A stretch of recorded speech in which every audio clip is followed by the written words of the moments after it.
Bismillah ar-Rahman ar-Rahim. I want you to make sure that you write down every single word that I say. I'm talking in slow motion. I'm talking in slow motion for you to have enough time to write down and not nag and complain. And even if you have a low IQ, you'll still be able to pick up on what I say, right? That wasn't nice to say, wasn't it? So, it's not going to point any fingers or to any nationalities. So, Burhan. There are two types of Burhan. One that goes from cause to effect, one that goes from effect to cause. One is a priori, the other is a posteriori. Right? One is called Burhan Limmi, and the second is called Burhan Inni.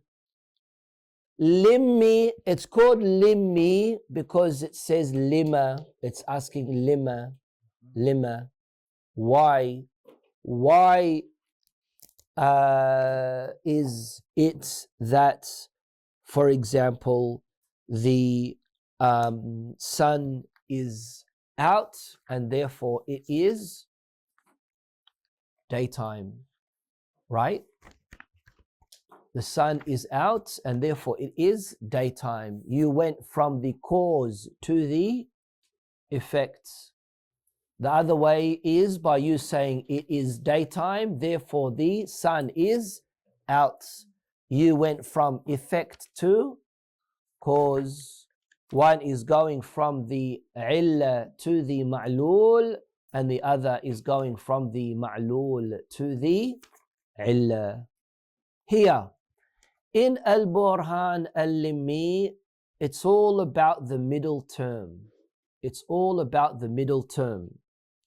Because the middle term, do we need to explain what the middle term is again? The middle term is the illah in proving, in establishing the major premise to the minor premise in the conclusion. So you have a minor premise, you have a major premise, and you have a conclusion. Sughra, kubra, natija. Muqaddima, tali, natija. Right? Minor premise, major premise, conclusion. Now, the middle term is what is the cause in the major premise for the minor premise. Let's use the example of the metal. Right? Write this down. This piece of metal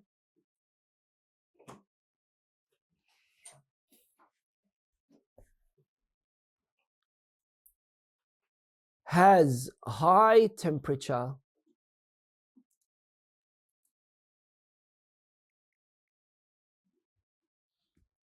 That's the minor premise.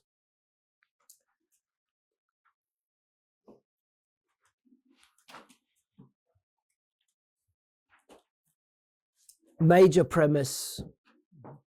Every metal that's temperature rises becomes stretchable. What's the middle term? What is the middle term? the rising of the temperature, you're supposed to be writing this down, the middle term, the rising of the temperature of the metal. That's what the middle term is, right?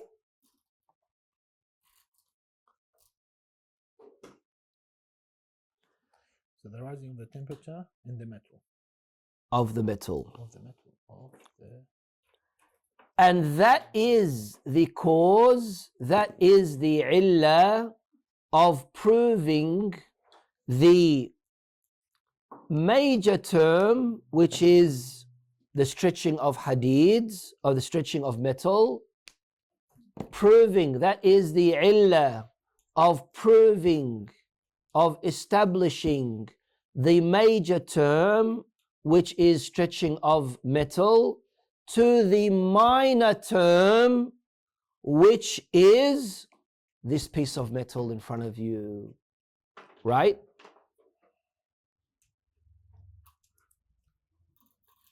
The minor term, this piece of metal is heated. Every metal that is heated is becomes stretchable. Therefore, this piece of metal is stretchable, right? Okay, so you have just established the major term to the minor term through the illah, through the cause, and the cause is that.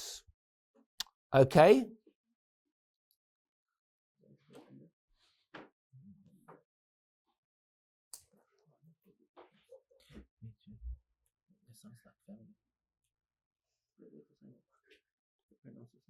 Okay?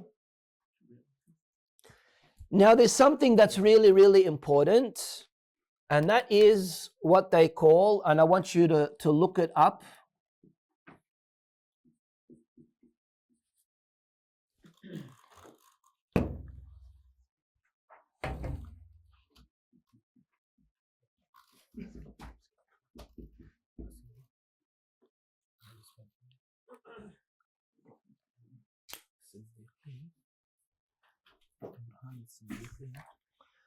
What's the whole point of us talking about this logic and speaking about these things and discussing inni or limmi and a priori and all these things? What's the point? What's that going to benefit us? Those Shia ulama, some Shia ulama, they object to the studying of philosophy. And that's why I recommended that you watch that series of mine about the importance of studying logic. There are some who object to studying logic, and they aggressively object to it as well. I've experienced a lot of various things, unfortunately, before when I made suggestions of doing courses in al-Mantiq. One of the things that they say is, what's all this falsafa, haki going to do to you? How is it going to benefit you? Learning these istalahat, learning this terminology is just going to confuse you. Go through the natural way of worshipping and ibadah and focus on the simplicity of those things without having to complicate it with all this technical jargon.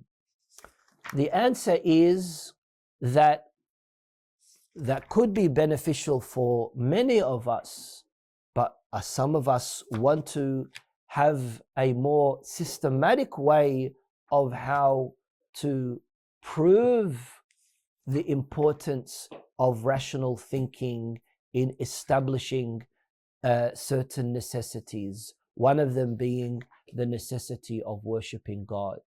How are you going to prove the veracity of God's existence and substantiate it with rational explanation if you don't have the precepts and the muqaddimat and the information needed? like ilm al-Mantiq. So that's what you are all doing here. You want to take it one step further and you want to say, I'm not happy and satisfied and content with just looking at things on face value and on a very sathi, superficial way. No, I want to have more umq, more depth, right? And by doing so, I will be able to, even prove the most complex and most difficult of things.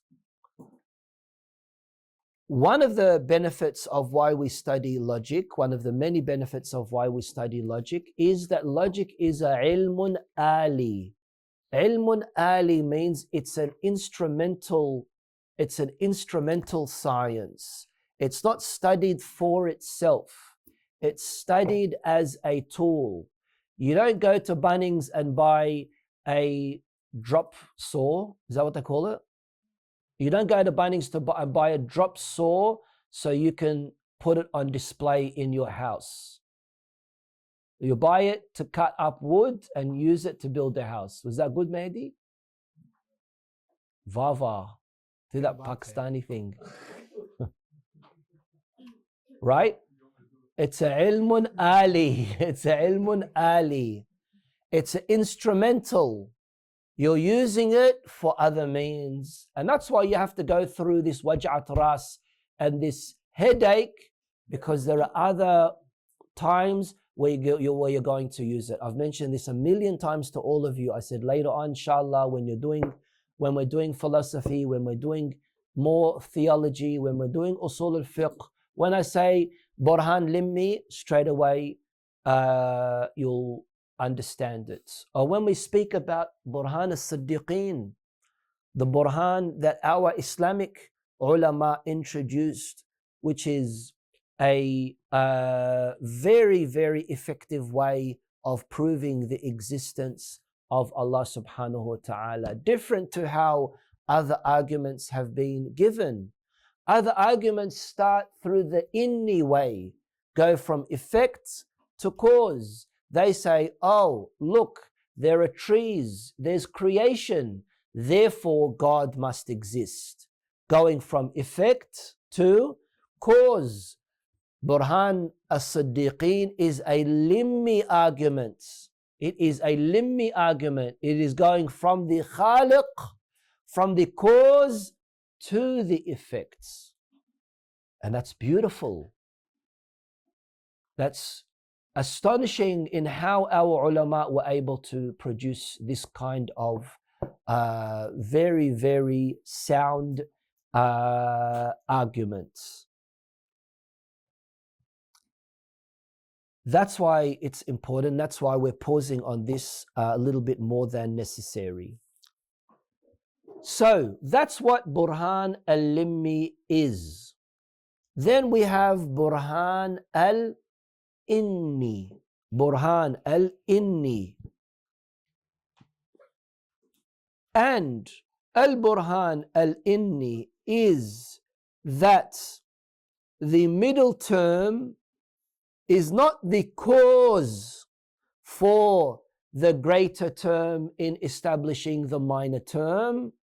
The middle term is the effect, in establishing, this is for the low IQ, I'm repeating myself, is the effect for the establishing of the major term to the minor term. So, al-Burhan al-Inni is establishing the effect from the minor term to the major term, establishing the major term to the minor term. That's one way of Burhan Inni, because we said there are two types of Burhan Inni. Remember? Where was it? A and B, right? A and B on page number 57.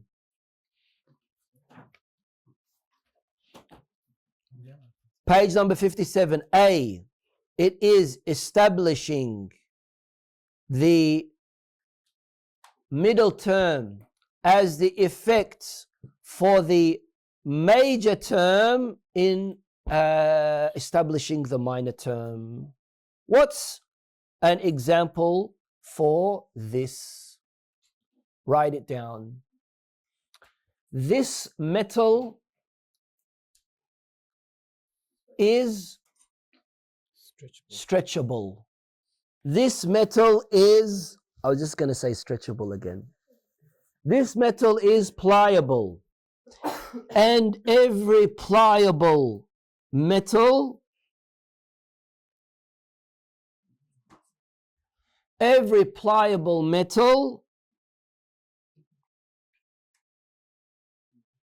has a high temperature level.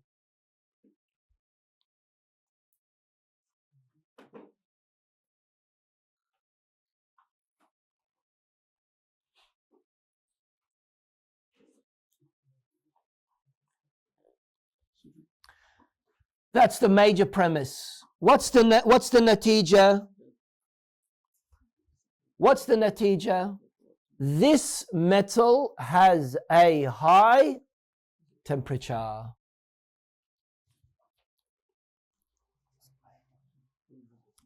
What's the middle term? Write this down. What's the middle term? The middle term is pliable metal.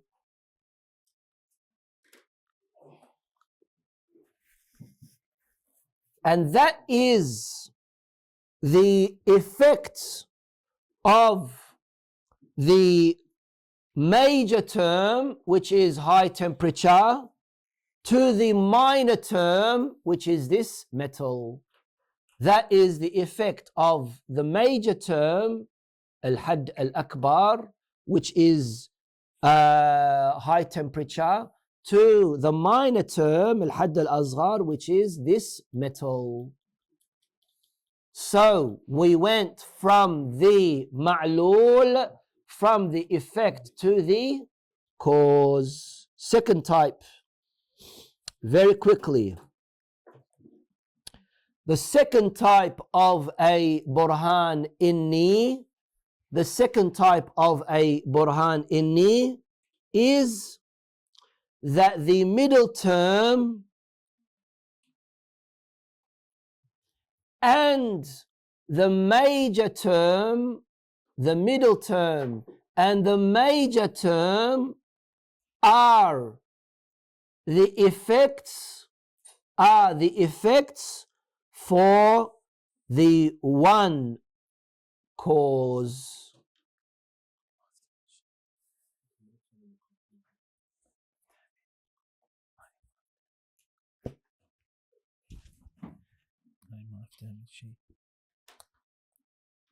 What's an example?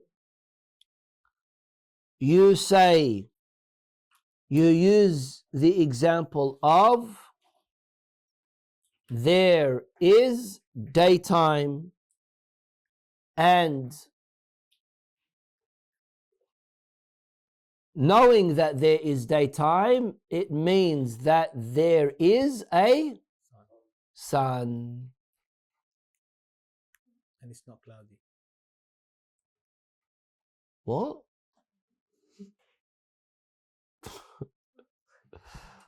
Walhamdulillahi Rabbil Alameen.